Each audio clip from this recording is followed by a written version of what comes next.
दर्शकबिन नमस्कार। यति बेला तपाईहरू नेपाल खबर टिभी हेर्दै हुनुहुन्छ। सदाका दिन जस्तै आज पनि देशभरिका मुख्य समाचारहरूका साथमा उपस्थित भएका छौँ। खबरहरू निकै महत्त्वपूर्ण भएकाले यो भिडियोलाई अन्तिमसम्म हेर्नुहोला। दर्शक महानुभावहरू, मनमा लागेका कुराहरू पनि कमेन्ट बक्समा राख्न नभुल्नुहोला। यदि च्यानलमा नयाँ हुनुहुन्छ भने च्यानललाई सब्स्क्राइब गरी सँगै रहेको बेल आइकनलाई दबाउन पनि नभुल्नुहोला। दर्शक महानुभावहरू, विशेष गरी पछिल्लो समय राष्ट्रिय स्वतन्त्र पार्टीका सभापति रवि लामिछानेमाथि निकै प्रतिशोध साधिएको छ। रवि लामिछाने आखिर कसरी छुट्छन् त्यो जनताहरूले निर्णय गर्ने देखिएको छ। आजको प्रतिनिधि सभाको बैठकमा राप्रपा र राष्ट्रिय स्वतन्त्र पार्टीले अवरोध कायमी राखेको छ। यसबारे विशेष रिपोर्ट लिएर उपस्थित भएका छौँ। नेपाली काङ्ग्रेस र नेकपा एमाले तर्सिने रवि लामिछाने छुटाउने हस्ताक्षर। दर्शक महानुभावहरू, जनताहरूको ऐरो लागेकै हो त? यसबारे विशेष रिपोर्ट छ। अदालत देखाएर रोक्ने सत्ताको दाउ देखिएको छ। जनताको सामु के लाग्ला त सरकारको? यसबारे पनि विशेष रिपोर्ट छ। हो दर्शक महानुभावहरू, देशको चौथो ठुलो दल राष्ट्रिय स्वतन्त्र पार्टी रासपा प्रतिपक्षी मोर्चाबाट एक्लिएपछि आफ्नै शक्ति र जगमा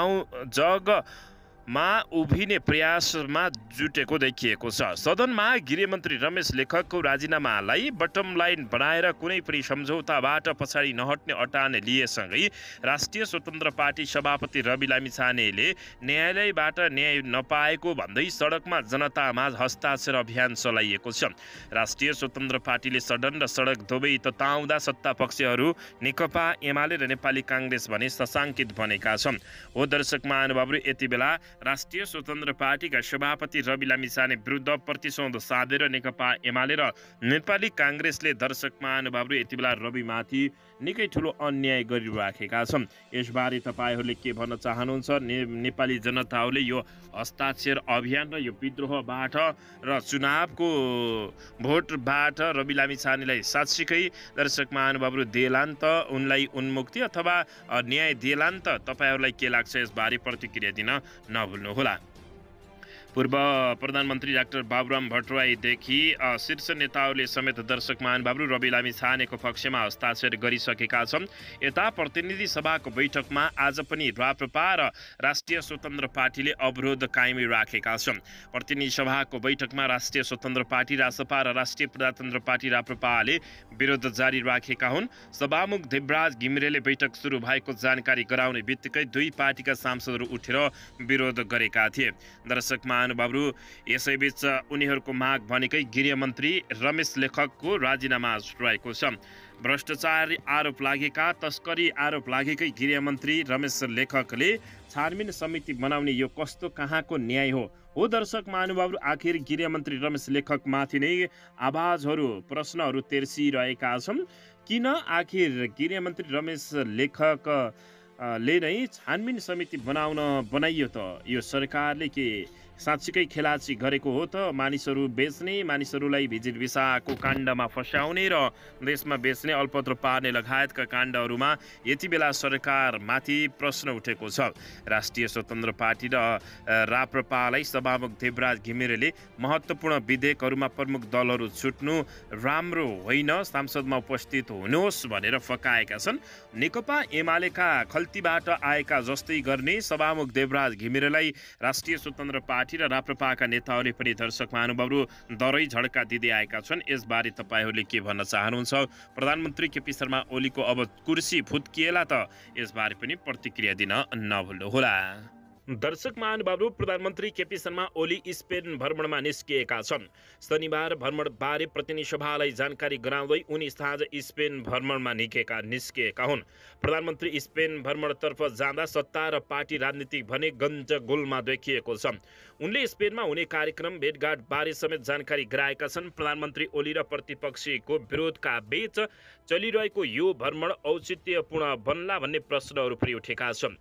संयुक्त राष्ट्र सङ्घको विकासका लागि वित्त फाइनेन्सिङ फर डेभलपमेन्ट चौथो अन्तर्राष्ट्रिय सम्मेलनमा सहभागी हुन प्रधानमन्त्री केपी शर्मा ओली स्पेनको भ्रमणका लागि त्यसतर्फ गएका छन्। उनी स्पेन भ्रमणबाट असार 19 गते मात्रै नेपाल फर्किनेछन्। विभिन्न कार्यक्रममा सहभागी हुन उनी स्पेन गएका हुन्। कतारको दोहा हुँदै स्पेन गएका उनी उनले आफ्नो स्पेन जान लागेको जानकारी भने सांसदलाई गराएका थिए। दर्शक महानुभावहरू, यसैबीच ओलीको स्पेन भ्रमणको जानकारी दिन सांसदमा सम्बोधन चल्दै गर्दा राष्ट्रिय स्वतन्त्र पार्टी रासपाले भने विरोध जनाएको थियो। सांसद बैठक नै बहिष्कार गरेर रासपा बाहिरिएको थियो। बैठक बहिष्कार गरेको राष्ट्रिय स्वतन्त्र पार्टीले भिजिट भिसा प्रकरणमा असन्तुष्टि जनाउँदै आएको छ। सरकार जिम्मेवार नदेखिएको भन्दै राष्ट्रिय स्वतन्त्र पार्टीले सांसद बहिष्कार गरे पनि प्रधानमन्त्री ओलीले सांसदलाई जानकारी भने गराए। यस्तै केपी शर्मा ओलीको स्पेन भ्रमण तालिका दर्शक महानुभावहरू निकै कडा रूपले रहेको बुझिएको छ। यता भने देशमा गन्जगोल भइराखेको अवस्थामा प्रधानमन्त्री विदेश सैर गरेको भन्दै आलोचना पनि सुरु भएको छ। दर्शक महानुभावहरू, यसैबीच यता 3 दशकपछि केपी शर्मा ओलीले मदन भण्डारी माथिको लाञ्छना कोट्याएका छन्। दर्शक महानुभावहरू, सहकारी ठगीदेखि 4वटी श्रीमती बिहे गरेको आरोप प्रधानमन्त्री केपी शर्मा ओलीले लगाएको भन्दै यो कुरा उट्टाएका हुन्। प्रधानमन्त्री केपी शर्मा ओलीले शनिबार मदन जयन्तीका अवसरमा काठमाडौँमा दिएको मन्तव्य अनेक अर्थले चिर्न योग्य रहेको छ। पूर्व राष्ट्रपति विद्यादेवी भण्डारीले सक्रिय राजनीतिमा फर्किएको घोषणा गर्ने कार्यक्रम भएकाले नेकपा एमालेका नेता कार्यकर्ताले 74औं मदन जयन्तीलाई उत्सुकतापूर्वक हेर्न स्वाभाविक भइहाल्यो।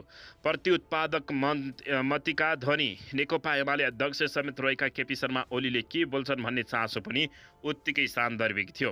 किनभने अनौठो महाधिवेशनपछि एकै खित्तामा उभिएर एक अर्कालाई पार्टी र राजकीय सत्ताको शिखरमा पुर्याउन सहयोगी भूमिका निर्वाह गरेका ओली र विद्यादेवी भण्डारी किता कार्ड गरेरै जाने हुन् कि भन्ने आशंका नेकपा एमाले विरुद्धमा व्याप्त रहेको थियो। त्यसकारण पनि सभागृहमा नेकपा एमाले कार्यकर्ताको घुइँचो बढेकै स्पष्ट देखिएको थियो। सोही कार्यक्रममा प्रधानमन्त्री केपी शर्मा ओलीले मदन भण्डारी लान्छना मुक्त नरहेको भन्दै पुराना कुरा कोट्टाउन भएका हुन्। समय क्रममा पार्टी नेतृत्वले अनेक लान्छना र झुट बेहोर्नु पर्ने भन्दै आफूमाथि अहिले उठाइरहेको प्रश्नको सामान्यकरण उनले गर्न खोजेका थिए। नेकपा एमाले अवलम्बन गर्दै आएको जनताको बहुदलीय जनवादका प्रेता मानिएका मदन भण्डारीमाथि 2046 सालपछि महासचिवका रूपमा आउँदा फुत्त दुलाबाट बाहिर निस्किएर राजनीतिका मूल प्रवाहमा आएको भन्ने गरिएकोबाट उनले प्रसङ्ग सुरु गरेका थिए। त्यसपछि प्रधानमन्त्री ओलीले मदन भण्डारी विरुद्ध 4वटी श्रीमती विवाह गरेको र सहकारी ठगी गरेर हिँडेको भन्ने सम्मको झुट्टा लान्छना लगाइएको प्रसङ्ग समेत कोट्टाउन भएका थिए। नेपाली राजनीतिका अनुज पुस्ताले कतै नपढेको र थाहा समेत नपाएको विषय प्रधानमन्त्री केपी शर्मा ओलीले किन उब्काए होलान् भनेर एमाले कार्यकर्ताको मनमा अहिले खुल्दुली मचिएको छ। नेकपा एमाले निकै अप्ठ्यारोहरूसँग जुध्यो। यसमाथि हमला निन्दा यसको विरोध यसका नेताहरूको विरोध भइरह्यो। उस बेला पनि मदन भण्डारीलाई निकै हो फुत्त दुलाबाट निस्किएका नेता हुन पाइन्छ भनेकै हो। मदन भण्डारी फुत्त दुलाबाट निस्किएर नेता हुनुभएको थिएन, भूमिगत काम गरेको धेरै भएको थियो। उनले यस्तो भन्दै पुराना कुरा पोट्टाउन थालेका हुन्। त्यसपछि दर्शक महानुभावहरू, नेकपा एमालेका नेता कार्यकर्ताहरू चकित परेका थिए। दर्शकबिन, यसैबीच भिजिट भिसा प्रकरणले मच्चाएको खैलाबैलामा अझै पनि समाधान हुन सकिरहेको अवस्था छैन। संसदमा दिनौका बैठकमा यसै प्रकरणका नाममा अनेक प्रकारका विरोध भइरहेका छन्।